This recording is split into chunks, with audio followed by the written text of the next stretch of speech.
He heard it. Takanuva readied his staff and looked around as the loud bangs echoed through the forest. It was very close. If he could just find the source, he could finally identify the possible threat. He chose the direction he thought it came from and ran. He ran through thick foliage before tripping on something and landed on his face. He laid there and moaned. When he got on his hands and knees, he found himself staring straight into the yellow eyes of a Rakshi. He screamed and jumped to his feet, and readied his staff of light and was prepared for a fight. The Rakshi didn't move. He lowered his staff and realized that it was dead. Looking around, he found no sign of a fight or a struggle. Then he noticed something in its head. He took a closer look and found a small hole piercing through the head armor and into the karata itself. What the weapon could have been was beyond his knowledge. He then looked over the Rakshi and saw a pile of crates with foreign objects. What in Matanui's name is going on? He found a potato peeler and examined it. High above, Sarah was awestruck at the sight of the Toa. She had climbed up to reach some fruit. Halfway up, she was able to see the volcano just a few miles out, and to her surprise, several snow-covered peaks. She heard a yelp and looked down to see the gold robotic being face-planted into the ground.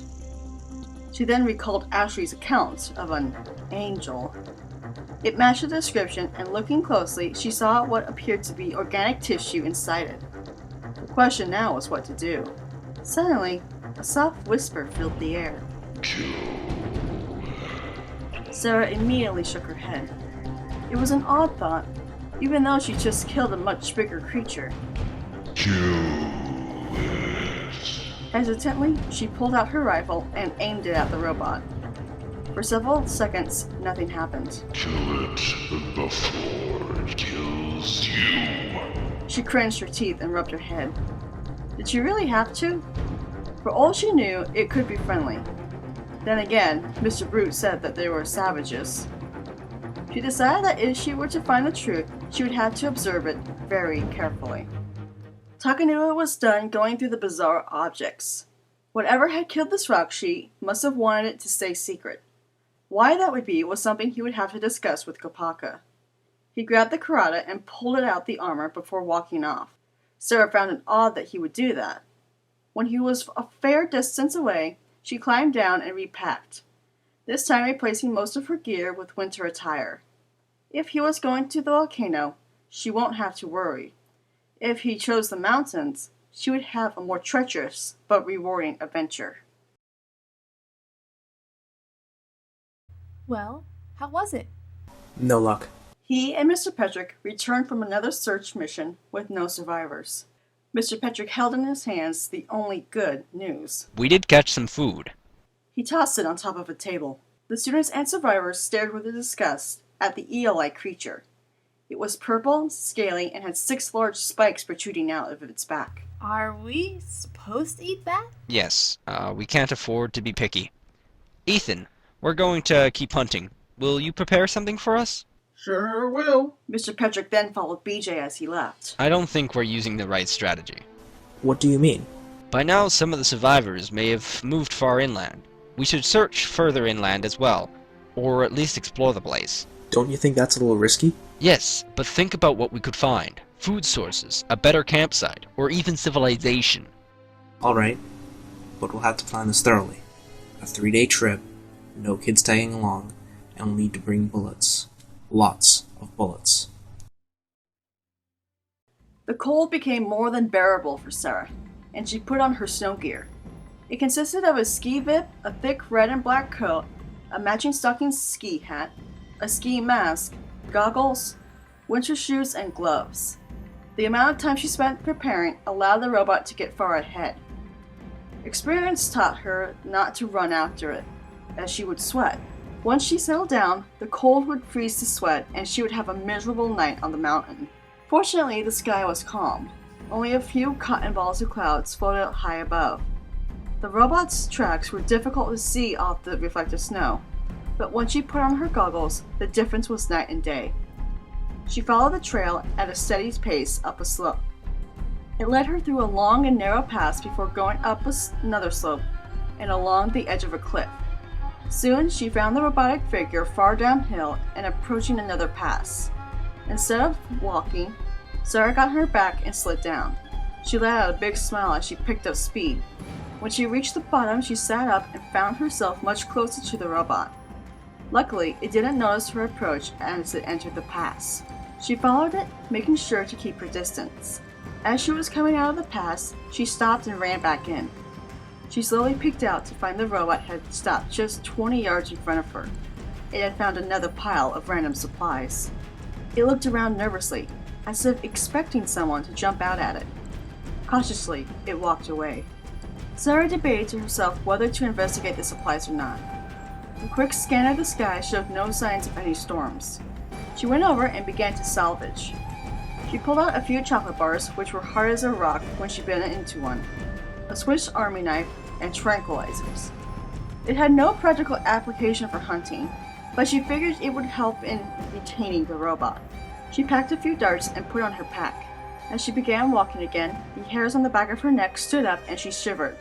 She stopped and spun around. There wasn't anyone there, and all she heard was silence. Slowly, she turned back around and continued walking. Occasionally, she would look over her shoulder as the thought of something watching grew on her. Kopaka stood on top of a mountain. Since the strange Rahi's appearance, he kept vigil watch for anything suspicious. The fact that he hadn't heard anything from the other villages had him worried. He would never show it, of course, but he found himself spending his alone time thinking over it. Sometimes he would stay awake and late at night, just trying to figure it all out. Something from the corner of his eye caught his attention. He looked down and saw a gold blur moving. His eyepiece whizzed and zoomed in on the figure. It was Sakanuva. He almost rolled his eyes as he remembered that it was his turn to teach the novice. He then spotted another figure moving far behind Takanuva. The lens focused on the odd creature. For a while, he was stumped on what to make of it. As he watched its behavior, though, it became apparent it was stalking the Toa. Kopaka's eyes narrowed and he readied his blades.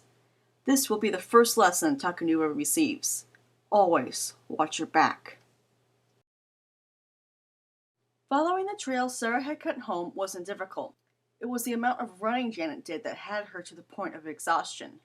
She rested along a tree and panted. After drinking the last water from her canteen, she looked around. There was no sign of Sarah anywhere. That's what you get for leaving camp. She heard something break and froze. Sarah? Foliage rustled in the distance. Where it came from, she couldn't tell. Nervously, she looked around. Deciding it would be better to avoid it, she ran. She didn't get very far when she found herself running straight into something. She groaned and got on her hands and knees. When she looked up, her eyes were locked onto the eyes of a short, green robotic being. She let out a scream. It screamed in reply, and she screamed even more. Both got on their feet and ran in opposite directions. Janet found herself running past a pile of crates. The camp was close. When she ran to the campsite, Brian and the others were surprised and shocked. Janet? Where the heck have you been? And where's Sarah? Volcanoes. Robot bears. Monsters. Robot midgets. What are you talking about?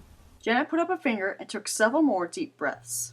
Sarah was going to leave without us knowing. I followed her until a giant red monster attacked. It was almost 10 feet tall, spikes on its back, and its face split into 3 directions. But where's Sarah? I heard her firing a gun. You left her behind? Janet tensed up, and she raced to find a good defense. She told me to run. The answer didn't calm him down completely, but she knew he believed it. From now on, we stay close to shore. Understand? Janet quickly nodded. When Sarah reached the top of a hill, she stopped as a strange structure came into view. Nearly a quarter mile away stood a tall wall that jutted out between 2 massive glaciers. Several windows were along it, with a large door at the base. She quickly got on her hands and knees and crawled forward until the slope began to dip down again. She rested on her stomach and pulled out her rifle and used the scope as binoculars. There were several guards patrolling along the wall. To her confusion, they appeared rather short. When she spied down on the white and gold robot, it was at the base of the hill and walking towards the structure very casually. Then an idea came to her. The gun was already on safety mode, and she put the finger on the trigger. She had fired guns several times before, but for once she felt like a real sniper. No one could see her, yet she could see everyone. She could kill anyone and get away with it. She wouldn't really do it. She tried hunting, but could never get herself to shoot something intentionally. With the gun still aimed at the robot, she pretended to pull the trigger, making her heart skip a beat. All of a sudden, she felt a sharp pain in her left leg and screamed. She rolled over and found an icicle that pierced through the lower calf of her leg. Ice was growing around the wound and covered her whole lower leg in a layer nearly an inch thick, sealing the shard into her leg. Sarah clenched her teeth and groaned. She heard the sound of crunching snow and looked to her right. Her eyes widened as a robot looking just like the supposed angel was charging right at her. Panicked, she aimed her rifle and pulled the trigger. Nothing happened, and she realized the safety lock was still on. She scrambled to get it unlocked, and when done, she fired again. Nothing happened. Fearing the chamber was frozen shut, she got up and readied herself to use it as a club. The robot aimed its sword, and a stream of ice shot out. The act freaked Sarah out, and she instinctively used the side of the gun to block it. It hit the gun and began to encase it. Sarah flinched and threw the gun to the side. By the time it hit the ground, it was completely encased in ice. Takanuva spun around at the sound of a scream and drew his staff. He was more than ready to save a fellow Matoran, except there were none. Instead, he found Kopaka on top of the hill he was just on, running at something. Then a figure stood up and his eyes widened. Matanui! He immediately ran up, but Kopaka gave a quick gesture of his hand, telling him that he had it taken care of. Takanuva stubbornly took a step back and watched. Sarah quickly pulled the bayonet out. Her heart sped up and the pain in her leg was filtered out of consciousness. She and her opponent locked eyes. Though it could not see her face, there was something about its cold gaze that sent a shiver down her spine. If his size wasn't intimidating enough, his emotionless face was enough to make her think twice about doing this. The robot then grabbed its sword and separated it into two. Sarah's eyes widened. Didn't see that coming, she thought. She reached into her left pocket, hoping to use the pistol instead, but felt a tranquilizing dart. Too panicked to keep searching, she began to think of a way to use it against her attacker. She stepped back as the robot charged. Kopaka swung his sword at the stranger. It blocked the attack, and he raised his other sword in the air. The creature ducked as he made his blow. Kopaka made several more swings and found his challenger trying desperately to block or avoid them. Once in a while, it would try to strike back, only to be blocked by the shield. He found its fighting style to be odd. There was a part of him that wondered if it even had a fighting style. Regardless, he was going to end this threat. Sarah and the robot backed away from each other for a moment. She breathed heavily from exhaustion. Adrenaline still rushed through her body. She thought as fast as she could and found a weak point. If it swung its shield, it would be wide open for an attack. The robot ran at her again and swung his right sword at her. She barely dodged it. It swung several more times at her. The whole time she was praying that the robot would make the move that she was hoping for. But after a few more near misses, she couldn't take it anymore. She didn't dodge the next attack in time, and the blade ripped through the ski suit and left a deep gash in her left arm. She screamed in pain and knelt on her good leg as she covered her wound. She saw a shadow fall over her and looked up to see her attacker raising both swords in the air. She blocked them both with her bayonet. The two struggled to push each other over. Desperate, Sarah reached into her pocket and grabbed the dart. This was her only chance. Before Kopaka could react, the creature threw something at his stomach. He groaned loudly and staggered backwards. He looked down and pulled out a dart. How could I be so stupid? He thought to himself.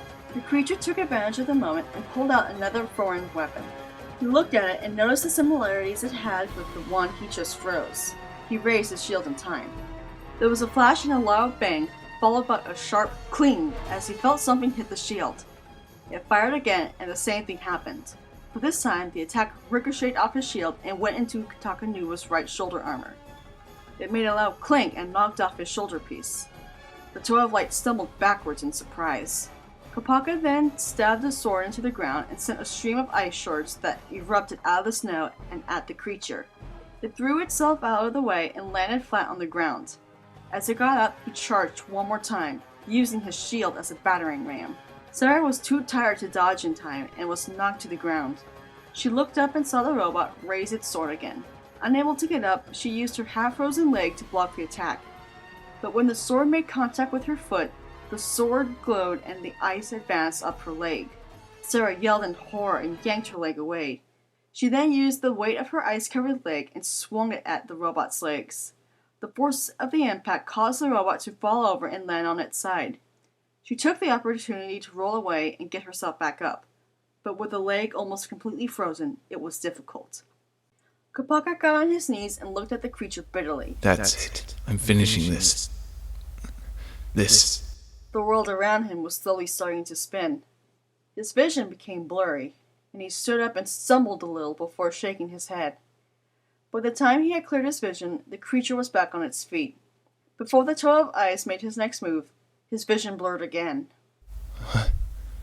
What's happening? He rubbed his eyes and stumbled backwards before placing his hand on his head as he began to feel dizzy and tired. The creature turned into a blob of red and black, moving towards him. Just as Sarah hoped, the tranquilizer did its job. She took the chance and charged with her bayonet. The creature seemed aware of her move and swatted at her with the shield, but it did so far too early. Now open, she lunged forward and stabbed it in the side. No! Sarah looked downhill and saw the gold armor robot running at her. She was startled that it spoke. When she saw it stab low, she limped to her rifle, grabbed it, and threw herself down the slope and rolled for escape. Kopaka moaned as he placed his hands on the wound. He tried to get back on his feet, only to find himself stumbling back down. He could hear Takanuva's voice growing louder as the Toa called out his name. He saw the gold blur running at him before collapsing again. He was then rolled over and found himself in the Toa of Light's arms. Kopaka, are you alright? Kopaka stared at him with dilated eyes. Brother, say something. Koa. That was all Kopaka could whisper before closing his eyes. Takanuva panicked a little, believing him to be dead, but a quick look at Kopaka's heart light dispelled that fear. He then looked over and saw the red creature limping away. Angered, he aimed his staff and fired a beam of light. It struck the creature in the back, and it screamed and then fell on the ground. He watched it closely for a minute to see if it was still alive. When it did not move, he turned his attention to Kopaka. He placed his brother over his shoulders and slowly carried him to the safety of Kokoro.